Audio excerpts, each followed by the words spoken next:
ପ୍ରଭୁଙ୍କର ଆରାଧନା କରୁଥିଲେ, ଲୋକମାନେ ଦେଖୁଥିଲେ।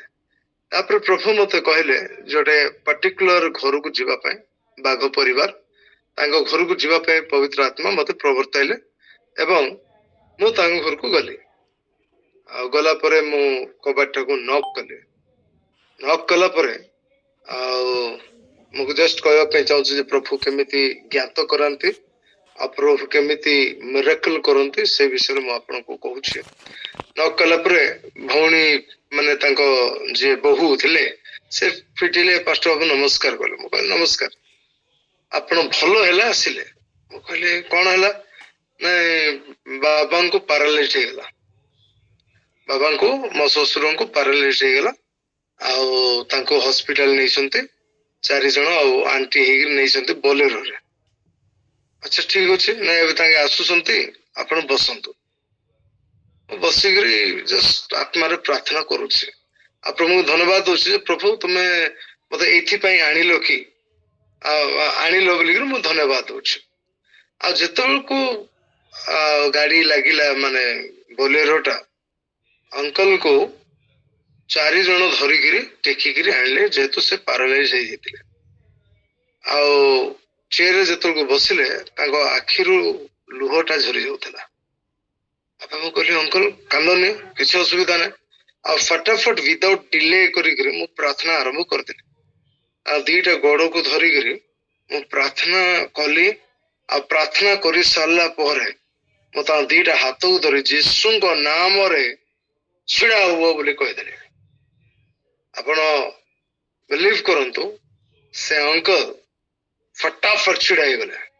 ମାନେ ଗୋଡ ହାତ କିଛି କାମ କରୁନାହିଁ, ତାଙ୍କୁ ପୁରା ପାରାଲାଇଜ ଆଟାକ କରିଦେଇଛି, କିନ୍ତୁ ସାଙ୍ଗେ ସାଙ୍ଗେ ଛିଡା ହେଇଗଲେ।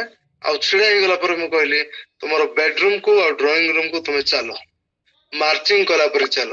ଆଉ ସେ ହସି ହସି ପ୍ରଭୁଙ୍କୁ ଧନ୍ୟବାଦ ଦଉ ଦଉ ସେ କଣ କଲେ, ଚାଲିବାକୁ ଲାଗେ। ତଡାକ ତଡାକ ତଡାକ ତଡାକ ତଡାକ ତଡାକ ତଡାକ ତଡାକ ଚାଲିଲେ। ଆଉ ଯେତେବେଳକୁ ଚାଲିଲେ ଆଉ ସେ ଆଣ୍ଟି ଆଉ ବୋହୁ ତାଙ୍କର ମାନେ ଯେତେ ବି ଲୋକ ଥିଲେ ତାଙ୍କୁ ନେଇଥିଲେ, ସେମାନେ ପୁରା ଆବାଗ ହେଇଗଲେ। ଡକ୍ଟର ତାଙ୍କୁ କଣ ବୋଲି କହିଥିଲା, ଇଏ ପାରାଲାଇଜ ହେଇଗଲା, ଆଙ୍କୁ ପାରାଲାଇଜ ଟ୍ରିଟମେଣ୍ଟ ଦରକାର ଅଛି, ପାରାଲାଇଜ ହେଇଗଲେ ଆଙ୍କୁ ନେଇଯାଅ, ପରେ ଆଣ ଦେଖିବା କଣ କଣ ଟ୍ରିଟମେଣ୍ଟ, ଏଇ ଔଷଧ ନିଅ।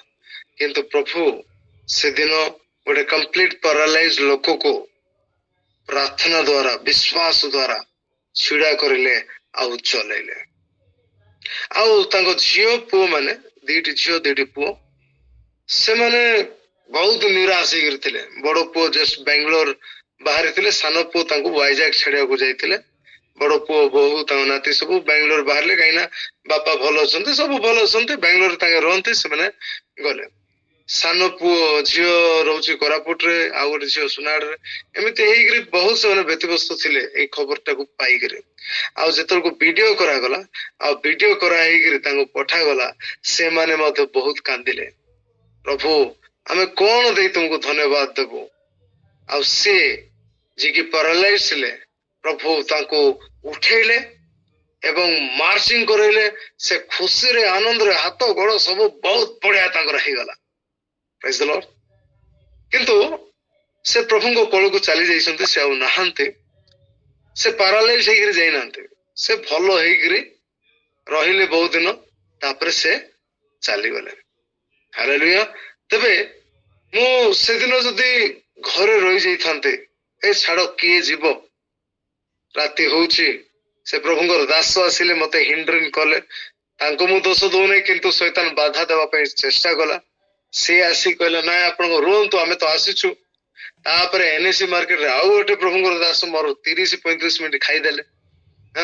ତାପରେ ମୋର ମନ ମତେ ବାଧା ଦେଲା, ନା ସେମିତି ଗୁଡାକୁ ଆଉ ଯାଉନି, ଆଉ ସିଧା ପଳାଅ, ଆଉ କୋଉଠି ଯାଉନି। କିନ୍ତୁ ମୋ ହ୍ୟାଣ୍ଡେଲ ଟା ଭୁଲିଗଲା। ମୁଁ ଜୋର ଜୋର ସେ ପ୍ରଭୁଙ୍କର ଆରାଧନା କଲି, କିନ୍ତୁ ମୁଁ ଜାଣିନାହିଁ ପବିତ୍ର ଆତ୍ମା ମତେ କୋଉଠି ନଉଛନ୍ତି। ଟ୍ରାଫିକ ଛକରେ ପ୍ରଭୁ ମତେ କଥା କହିଲେ ଯେ ଅମୁକ ଘରକୁ ତୁମେ ଯିବ।